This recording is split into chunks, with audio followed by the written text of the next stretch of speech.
Good morning students.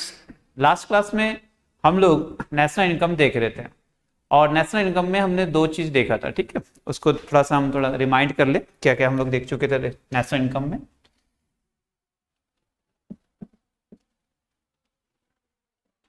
National income, राष्ट्रीय आय। राष्ट्रीय आय में लास्ट क्लास में हम लोग जीडीपी का कैलकुलेशन देख चुके थे। जीडीपी को कैसे कैलकुलेट करते हैं, जीडीपी में क्या एक्सक्लूड करते हैं और जीडीपी को क्यों कैलकुलेट करते हैं। ठीक है, टाइप्स ऑफ जीडीपी भी देखा था। इसके अलावा हम लोग जीएनपी भी देख चुके थे और जीएनपी से रिलेटेड डिफरेंट केस को भी हम लोग सॉर्ट आउट कर चुके थे। ठीक है, आज हम लोग इसके आगे का भाग देखेंगे। इसके आगे जो नेक्स्ट है हमारा वो है एनएनपी। जब हम जीडीपी को समझ लिए, जीएनपी को समझ लिए, अब हम लोग एनएनपी को समझेंगे। एनएनपी, एनएनपी फुल फॉर्म होता है net national product. Net national product, शुद्ध राष्ट्रीय उत्पाद।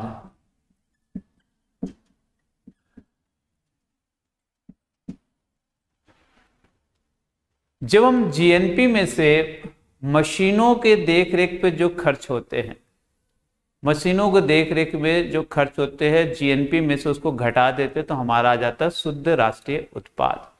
तो हम कह सकते हैं NNP is equal to GNP minus depreciation,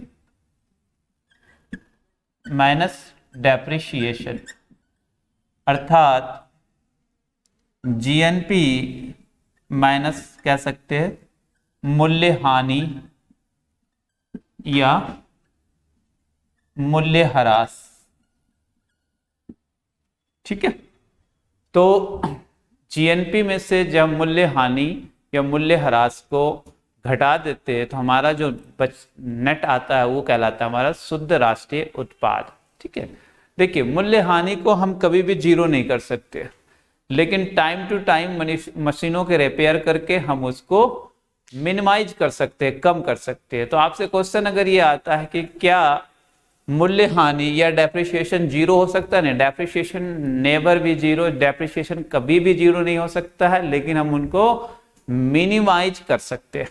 ठीक है, सम टाइम जब हम एनएनपी को फैक्टर कॉस्ट में निकालते हैं, जब एनएनपी को हम लोग फैक्टर कॉस्ट में निकालते हैं,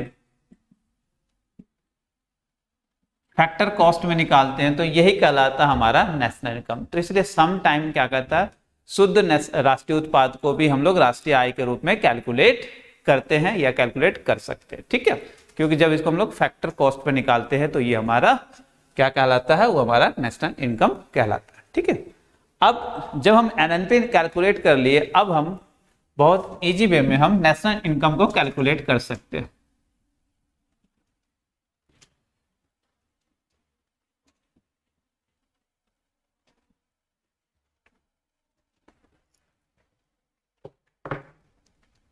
national income equal to NNP minus indirect tax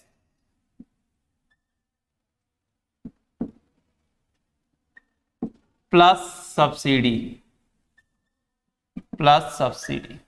ये हमारा निकल गया नेशनल इनकम। जब एनएनपी में से हम इनडायरेक्ट टैक्स को निकाल देते हैं और सब्सिडी को ऐड करते हैं तो हमारा हो जाता है ये नेशनल इनकम, राष्ट्रीय उत्पाद। ठीक है, अभी जो मेथड अपनाया जाता है राष्ट्रीय उत्पाद को अपनाने के लिए, वो मेथड अपनाया जाता है, हम लोग राष्ट्रीय उत्पाद जो निकालते हैं वो हम लोग मार्केट कॉस्ट पे ही निकालते हैं। ठीक है, तो ये जो नेशनल इनकम है ये मार्केट कॉस्ट पे है, क्योंकि इसमें हम एनएनपी में से इनडायरेक्ट टैक्स को घटा रहे हैं और सब्सिडी को जोड़ रहे हैं। अगर हम एनएनपी के रिस्पेक्ट में देखें, जब एनएनपी के रिस्पेक्ट में हम निकालते हैं डायरेक्ट एनएनपी को जब कैलकुलेट करते हैं, तो एनएनपी को जब फैक्टर कॉस्ट पे हम कैलकुलेट करते हैं तो भी हमारा नेशनल इनकम कहलाता है। तो दोनों में डिफरेंस यही है कि हम एनएनपी में से अगर इनडायरेक्ट टैक्स को घटा दिया, सब्सिडी जोड़ दिया, तो भी हमारा नेशनल इनकम निकलेगा, और एनएनपी को हम जब फैक्टर कॉस्ट में निकालते हैं तो भी वो नेशनल इनकम हमारा कैलकुलेट किया जा सकता है। देखिए कभी कभी क्या डाउट हो जाता है कि क्या हम एनएनपी अगर हम निकाल रहे हैं तो क्या हम एनडीपी भी निकाल सकते हैं? 100% निकाल सकते हैं, और कुछ नया चीज है नहीं। अगर आप एनएनपी निकालते हो तो आपने GNP minus depreciation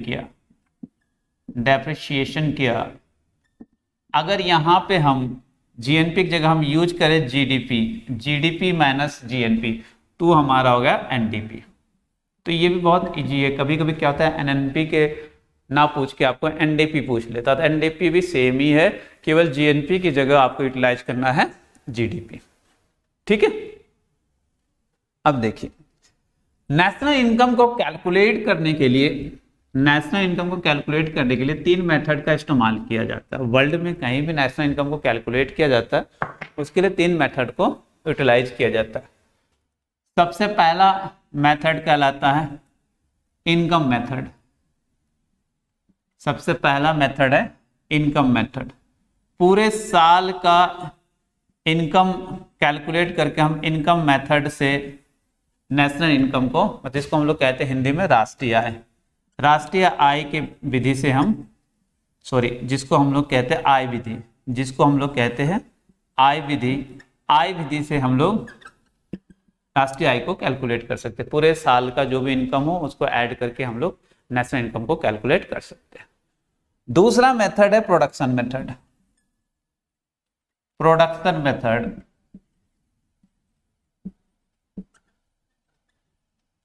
that is उत्पादन विधि। पूरे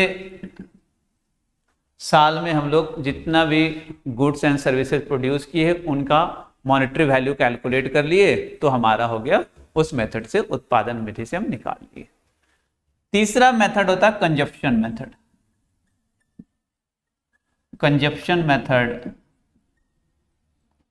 इसी को हम लोग कह सकते हैं एक्सपेंडिचर मेथड।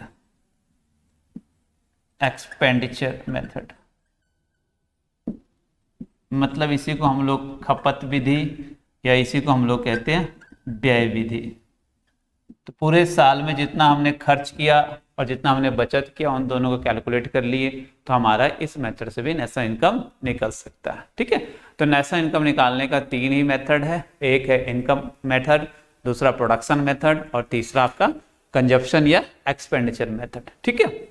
जब आप इंडिया के रिस्पेक्ट में करें तो इंडिया इन दोनों मेथड का इस्तेमाल करता है। इंडिया में जो भी नेशनल इनकम कैलकुलेट किया जाता है वो आपके प्रोडक्शन मेथड से या इनकम मेथड से, इंडिया एक्सपेंडिचर मेथड या कंजप्शन मेथड से नेशनल इनकम को कैलकुलेट नहीं करता। जितने भी वेस्टर्न कंट्री है वो इस मेथड का भी इस्तेमाल करता है। यहाँ पे आपसे क्वेश्चन इस तरह से भी पूछ सकता है, किसमें 3 मेथड तो यहाँ आपके सामने दिया हुआ है, 4th मेथड आपके सेविंग मेथड को पूछा जा सकता है, बचत विधि। और आपसे ये पूछा जा सकता है कि इनमें से कौन से मेथड से नेशनल इनकम को कैलकुलेट नहीं किया जाता, तो बचत मेथड से या सेविंग मेथड से जो है नेशनल इनकम को कैलकुलेट नहीं किया जाता। नेशनल इनकम को कैलकुलेट करना कोई आसान काम नहीं है। नेशनल इनकम को कैलकुलेट करने में बहुत सारी परेशानियां या दिक्कतों का सामना करना पड़ता है। तो आपसे ये भी क्वेश्चन पूछा जा सकता है कि नेशनल इनकम को कैलकुलेट करने के लिए क्या क्या प्रॉब्लम आते हैं। तो देखो, सबसे पहला जो नेशनल इनकम को कैलकुलेट करने का सबसे मेन प्रॉब्लम है वो है ब्लैक मनी। सबसे पहला प्रॉब्लम है ब्लैक मनी, क्योंकि ब्लैक मनी को हम लोग नेशनल इनकम में कैलकुलेट नहीं करते। ब्लैक मनी भी कह सकते हो, ब्लैक मार्केटिंग भी कह सकते हो। ठीक है। तो ब्लैक मार्केटिंग मतलब काला बाजारी जो है या काला धन जो है वो नेशनल इनकम को कैलकुलेट करने में सबसे बड़ा बाधा माना जाता है। दूसरा है डीमोनेटाइजेशन।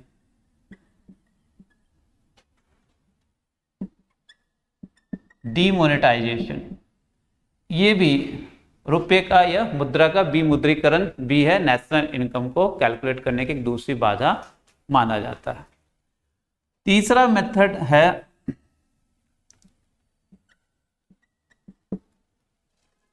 फास्ट ग्रोइंग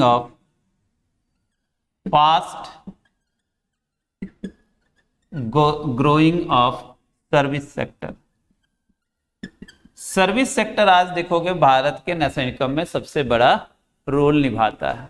अगर आप पूछा जाए तो भारत के रिस्पेक्ट देखोगे 55 से 56% आज के डेट में सर्विस सेक्टर का रोल है भारत के नेशनल इनकम में, या भारत के जीडीपी में कह लीजिए, जीएनपी में कह लीजिए। सेकेंड पोजीशन आता है इंडस्ट्री का, जिसका 28% के आसपास रोल माना जाता है, एंड थर्ड पर्सन एग्रीकल्चर का 14% के आसपास रोल माना जाता है। तो फास्ट ग्रोइंग सर्विस सेक्टर भी एक तरह से नेशनल इनकम को कैलकुलेट करने में एक बाधा के रूप में माना जाता है। इसके अलावा डबल काउंटिंग, क्योंकि हमने देखा था कि जब नेशनल इनकम हम लोग करते हैं या जीडीपी जब हम लोग कैलकुलेट करते हैं तो उसमें हम लोग हमेशा कैलकुलेट करते हैं फाइनल गुड्स एंड सर्विसेज, ठीक है। लेकिन कभी कभार क्या होता है, डबल काउंटिंग हो जाता है, ठीक है। तो डबल काउंटिंग भी एक अपने आप में नेशनल इनकम को कैलकुलेट करने का एक बहुत बड़ी समस्या माना जाता है, ठीक है।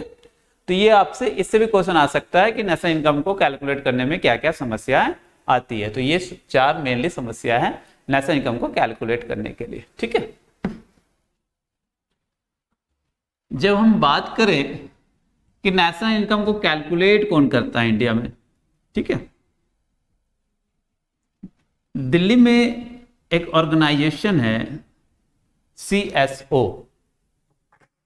दिल्ली में एक ऑर्गेनाइजेशन है CSO, सेंट्रल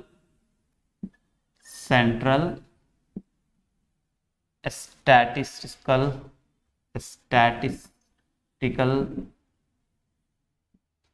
ऑर्गेनाइजेशन, जिसको हम लोग अगर हिंदी में देखें तो इसे कहते हैं केंद्रीय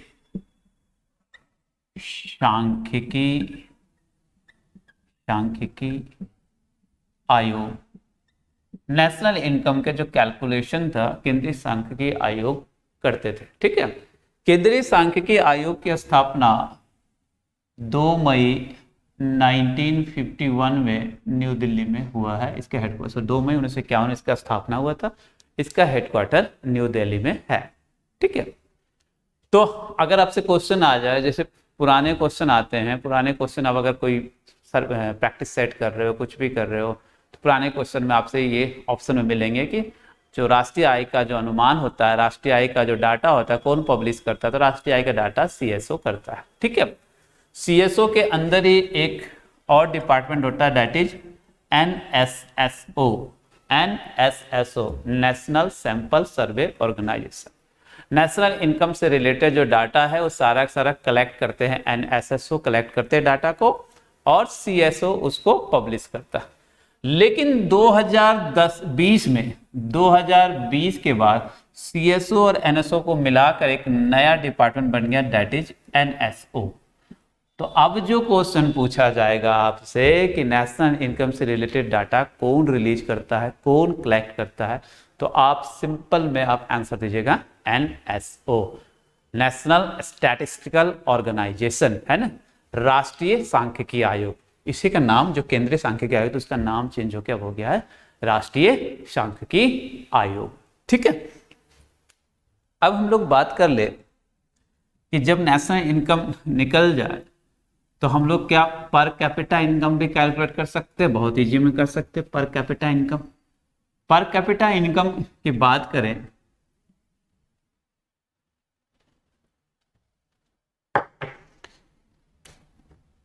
पर कैपिटा इनकम PCI, जिसको हम लोग कहते हैं प्रति व्यक्ति आय। Per capita income is equal to होता है NI, national income divided by population. अगर पॉपुलेशन से उसको डिवाइड कर दे तो हमारा निकल जाएगा पर कैपिटा इनकम, प्रति व्यक्ति आय। और बहुत ही अच्छा क्वेश्चन आता है जो बार बार पूछा गया कि किसी देश के डेवलपमेंट को जानने के लिए सबसे अच्छा इंडिकेटर किसे माना जाता है। किसी भी देश के विकास को देखने के लिए सबसे अच्छा जो संकेत हम लोग मानते हैं, संकेत किसको माना जाता था? Best indicator for development of any country is पर कैपिटा इनकम। इसी से सारा अनुमान लगाया जाता है। तो आपसे जो अगर क्वेश्चन इस तरह से पूछ दे तो आप उसको पर कैपिटा में, किसी भी देश का जो डेवलपमेंट ना तो हम एनएनपी से लगा सकते, ना हम जीएनपी से लगा सकते, ना जीडीपी से लगा सकते, पर कैपिटा इनकम से हम लोग लगा सकते। ठीक है, पर कैपिटा इनकम के अकॉर्डिंग, पर कैपिटा इनकम के अकॉर्डिंग वर्ल्ड बैंक ने वर्ल्ड के कंट्रियों को एक नया ग्रुप या नया क्लासिफिकेशन प्रोवाइड किया। जैसे अगर ओल्ड क्लासिफिकेशन की बात करें तो ओल्ड में हम लोग पूरे वर्ल्ड के कंट्रियों को 3 तरह से देखते थे, develop country, developing country, list develop country, list develop country. ये 3 कैटेगरी ओल्ड डेफिनेशन के अनुसार देखते थे हम लोग, लेकिन अब नए डेफिनेशन से पर कैपिटा इनकम के हिसाब से, नए डेफिनेशन के हिसाब से उसको डिवाइड किया गया। ठीक है, तो देखते हैं उसके अनुसार किस तरह से डिवाइड किया गया।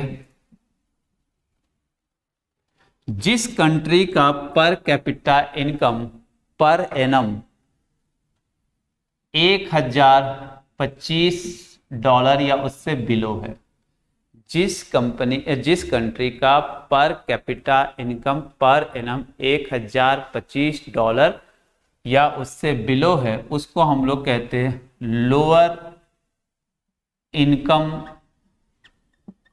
Country, lower income country. जब $1026 से ज्यादा और $4035 तक है, ये दूसरा कैटेगरी रख दिया गया। पहला कैटेगरी तो ये हो गया 1025 के बराबर या उससे कम, $1026 से ज्यादा और $4035 से कम, तो इसे हम कहते हैं लोअर मिडिल इनकम कंट्री।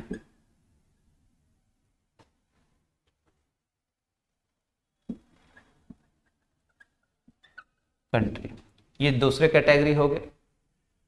तीसरे कैटेगरी के अनुसार उन्होंने रखा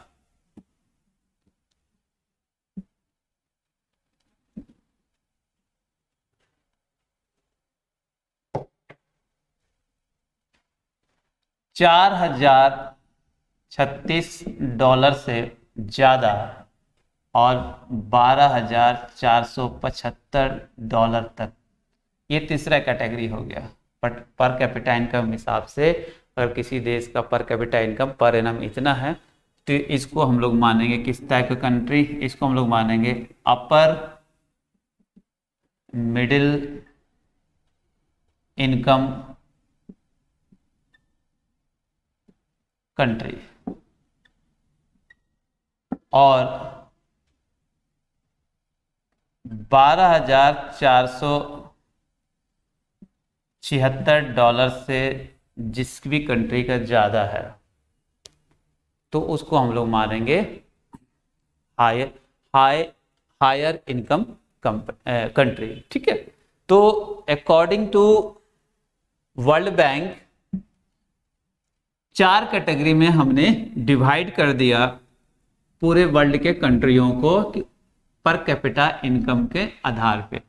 ठीक है, इसको एक बार फिर से देखने की हम कोशिश करें। सबसे पहला कैटेगरी है आपका $1025 से लेस या इक्वल, पहला कैटेगरी ये रखा। दूसरा कैटेगरी क्या रखा, $1026 से ज्यादा और $4035 तक। तीसरा कैटेगरी क्या रखा, $4036 से ज्यादा $12,475 तक। और चौथा कैटेगरी क्या रखा, $12,475 यहाँ पे $12,476 से ज्यादा। ये 4 तरह के ग्रुप में डिवाइड कर दिया। ये कहलाया लोअर इनकम कंट्री, ये कहलाया lower middle income country, upper middle income country and higher income country. ये 4 कैटेगरी में, अब according to per capita income से वर्ल्ड बैंक ने कंट्री को डिवाइड किया। और आपसे क्वेश्चन आ जाए कि इंडिया किस में बिलोंग करता है, तो इंडिया सेकंड वाले में ग्रुप में बिलोंग करता है, मतलब इंडिया बिलोंग करता है आपके लोअर मिडिल इनकम कंट्री। ठीक है, तो अब जो देशों का जो क्लासिफिकेशन हुआ है पर कैपिटा इनकम के हिसाब से क्लासिफिकेशन हुआ वर्ल्ड बैंक के हिसाब से, तो इस हिसाब से उन्होंने क्लासिफिकेशन किया। तो हम उम्मीद करते हैं कि आप नेशनल इनकम को बहुत अच्छी तरह से समझ चुके होंगे। हमने 2 वीडियो के माध्यम से आपको नेशनल इनकम को बहुत ही आसान मेथड में, बहुत ही इजी मेथड में समझाने की कोशिश किया है, और साथ के साथ क्वेश्चन का पैटर्न भी बताया कि क्वेश्चन किस तरह से आपसे पूछे जा सकते हैं। ठीक है, तो बस आज के क्लास में बस इतना ही। Thank you very much. मिलते हैं नेक्स्ट नए टॉपिक के साथ नए क्लास में। चलिए, बेस्ट ऑफ लक।